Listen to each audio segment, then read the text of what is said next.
Boa noite, irmãos e irmãs, a paz do Senhor Jesus a todos. Mais uma noite reunidos na presença de Deus para mais uma mensagem direto do coração de Deus para os nossos corações. Irmãos, a mensagem de hoje vai falar sobre a koinonia, que é o compartilhando na adoração. O que é koinonia?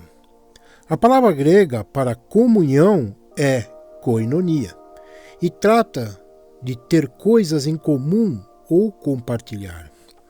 Às vezes definimos isto como participação conjunta. É derivado da palavra grega koinos, que significa comum ou ordinário. Daí a ideia de partilhar algo como uma parceria. Pode ser visto em Lucas 5:10, onde Tiago e João eram parceiros. É uma associação estreita que envolve interesses mútuos e partilha. Às vezes a palavra partilha ou comunhão é usada e nos ajuda a compreender a palavra. Se bem entendi, a palavra era comumente usada para lidar com associações de vários tipos, incluindo interação social. No entanto, nas Escrituras, os vários contextos em que se encontra dão uma definição mais limitada. É usado várias vezes e seu uso está relacionado à nossa fé e associação com Deus e uns com os outros. Não é usado para descrever reuniões sociais da igreja, embora como cristãos devamos compartilhar com outros e ter reuniões sociais. Koinonia uns com os outros. Em 1 João 1,7 diz: Mas, se andarmos na luz, como Ele está na luz, temos comunhão uns com os outros, e o sangue de Jesus Cristo, seu Filho, nos purifica de todo pecado. Iniciamos um estudo sobre a interação dos cristãos entre si. Se não podemos tratar bem os nossos irmãos, como podemos tratar bem os de fora? Essa passagem uns aos outros é um bom ponto de partida.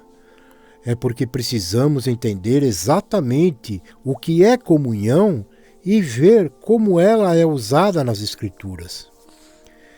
É imperativo que compreendamos a comunhão tal como é usada nas Escrituras, se quisermos compreender como devemos aplicá-la na nossa relação uns com os outros.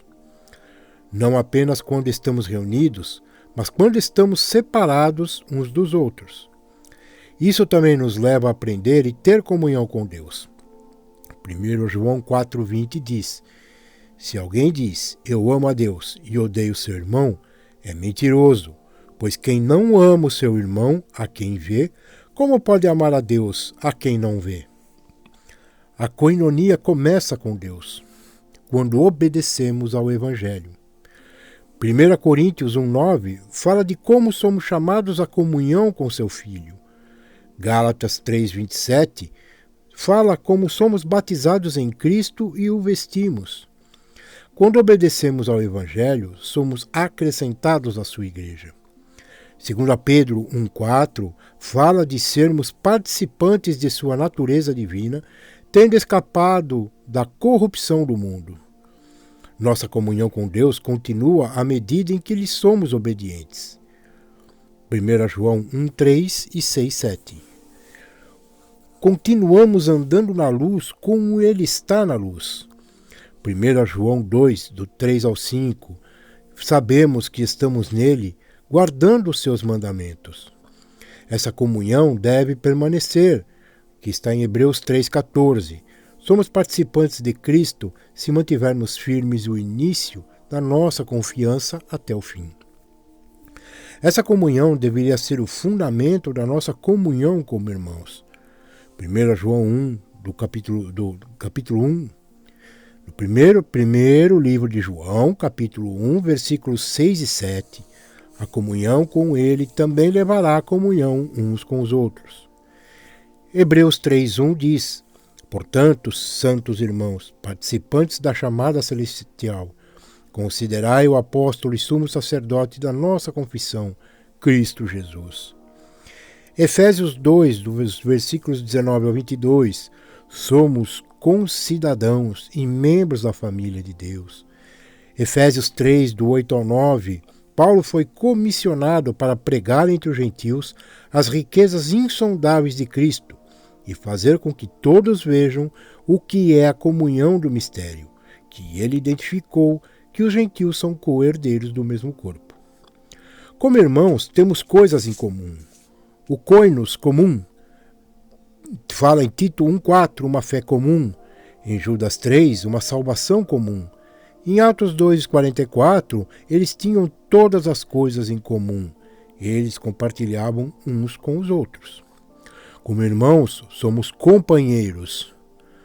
A palavra grega companheiro não é semelhante à comunhão, mas sim de onde vem a palavra sinergia, que significa uma combinação de entidades que, trabalhando juntas, criam maior eficiência. No Novo Testamento, era frequentemente um prefixo que descrevia relacionamentos entre irmãos. Somos colaboradores, em Coríntios 1, 3, 9. Somos co-herdeiros, Efésios 3, 6. Somos concidadãos, Efésios 2, 19. Somos companheiros soldados, em Filipenses 2, 25.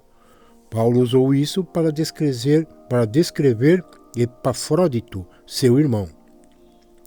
Paulo referiu-se a Aristarco como seu companheiro de prisão e a vários colegas de trabalho. Finalmente, Pedro falou de si mesmo como um presbítero. Ele também é participante, koinonos, da glória a ser revelada. Juntos, esta é mais uma palavra que descreve como trabalhamos juntos, porque temos algo em comum, a nossa salvação e, portanto, comunhão com Deus. Koinonia baseada na verdade. 1 João 1,7. Mas se andamos na luz, como Ele está na luz, temos comunhão uns com os outros, e o sangue de Jesus Cristo, seu Filho, nos purifica de todo pecado. O que essa comunhão significa quando consideramos uns aos outros? A comunhão é baseada na verdade, o primeiro ponto que devemos compreender. Tem que haver um padrão que todos nós procuramos seguir. Filipenses 2, do 1 ao 2, encontra um apelo à unidade total, que se baseia na nossa comunhão em Cristo, no conforto do amor, na comunhão do Espírito, bem como no afeto e na misericórdia. Já estabelecemos que a comunhão com Deus se baseia na obediência à sua palavra. Em Gálatas 2,9, Paulo e Barnabé receberam a mão direita de comunhão para irem aos gentios, quando determinaram que era a verdade. Em 2 João 9, até o 11, avisando-nos, mesmo como indivíduos, se alguém vier ao nosso meio, não permanecendo na doutrina de Cristo, o que incluiria seus ensinamentos, os ensinamentos de seus seguidores, e obedecer a esses ensinamentos, ele não deve ser recebido. Saudá-lo é compartilhar de suas más ações. Quando o erro estava sendo ensinado sobre a circuncisão, Paulo e outros não cederam a ele, nem por uma hora. As igrejas de Pérgamo e Tiatira foram condenadas por tolerar os que ensinavam e os que praticavam o erro em seu meio. Adoramos a Deus juntos, em comunhão uns com os outros. Atos 2:42 fala da comunhão, que a comunhão é mencionada e associada à sua adoração. Um estudo sobre adoração enfatiza como ela é um ato de comunhão. Todo ato de adoração, embora direcionado a Deus, envolve todos nós de alguma forma. Nossas orações são oferecidas uns pelos outros, como espírito e compreensão. Mesmo que alguém nos guie nessas orações, todos nós deveríamos ser capazes de dizer amém.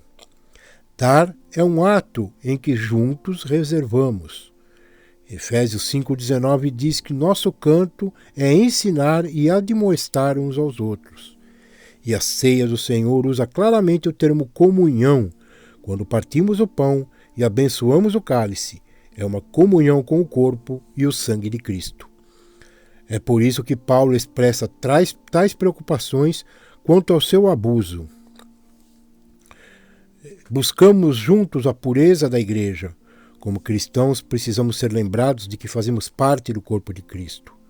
Ele comprou a Igreja com o seu próprio sangue. Ele amou a Igreja e se entregou por ela para que pudesse santificá-la e purificá-la, e para que pudesse apresentá-la a si mesmo como uma Igreja gloriosa, sem mácula nem ruga, mas antes que ela fosse santa e sem mácula. Como parte do corpo de Cristo, nossa tarefa é mantê-la pura. Isso envolve pureza com ela e dentro das nossas próprias vidas. A Igreja de Corinto foi repreendida por sua tolerância à imoralidade. Anteriormente, em 1 Coríntios 3, do 16 ao 17, Paulo adverte a Igreja de que eles são o templo de Deus e não devem contaminá-lo. Deus destruiria aquele que o fizesse.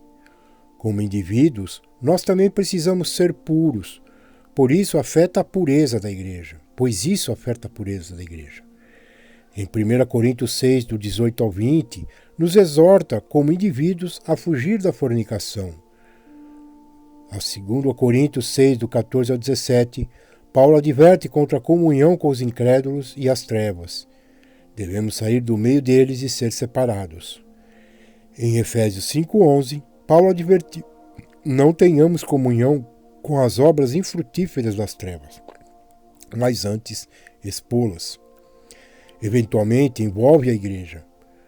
Para que a disciplina funcione, a congregação tem que trabalhar em conjunto com a esperança de que o irmão infiel se arrependa e volte. Precisamos nos afastar daqueles que ensinam o erro e que consertem com palavras salutares. E que não consentem com palavras salutares. Nós compartilhamos uns com os outros. Nossa observação final é saber que precisamos preferir uns aos outros. Uma palavra que na verdade significa que superamos uns aos outros em honra e amor. Por causa da nossa irmandade e companheirismo, deveríamos escolher estar uns com os outros em todo o mundo. Romanos 12:13 nos convida a distribuir para as necessidades dos santos. Hebreus 13:16. Não devemos esquecer de fazer o bem e de compartilhar. 1 Timóteo 6:18. Os ricos devem estar dispostos a compartilhar. Atos 4:32. Barnabé e outros venderam terras para compartilhar com os necessitados. No versículo 32, diz que eles tinham todas as coisas em comum. Outras passagens usam o termo comunhão para ajudar irmãos com necessidades em outros lugares e para apoiar a pregação do Evangelho. Meus irmãos, a comunhão mútua ela envolve a adoração a Deus uns com os outros. Buscamos juntos a pureza da Igreja. Isso pode incluir a execução da disciplina na Igreja. Compartilhamos bens físicos para atender às necessidades uns dos outros. Nossa comunhão precisa ser um com os outros e não com os do mundo. Amém, meus irmãos? Vamos agora encerrar essa mensagem fazendo uma oração de agradecimento a Deus por mais esta mensagem. Senhor Deus, querido e amado Pai, em nome do Teu Filho amado Jesus, Senhor, entramos em Tua santa presença, Pai querido. Erguemos nossas vozes de oração, Pai, em primeiro lugar para Te agradecer pelo dia de hoje, Pai. Muito obrigado, Pai, pelo dia de vida, pelo ar que respiramos, Pai querido. Obrigado pela Tua mão forte nos guardando, Pai. Obrigado pelas bênçãos, pelos livramentos no dia de hoje, Senhor. Pai querido, obrigado pelo dia de trabalho, pelo alimento à nossa mesa, Senhor. Pedimos perdão, Pai querido, pelos nossos erros, nossas falhas, nossos pecados, Pai, conscientes e inconscientes, Senhor querido, e que possamos, Pai, estar sempre em comunhão, principalmente com o Senhor, porque é o mais importante, é estar em comunhão com o Senhor e depois a comunhão uns com os outros. Em nome de Jesus, nós oramos e te agradecemos. Amém.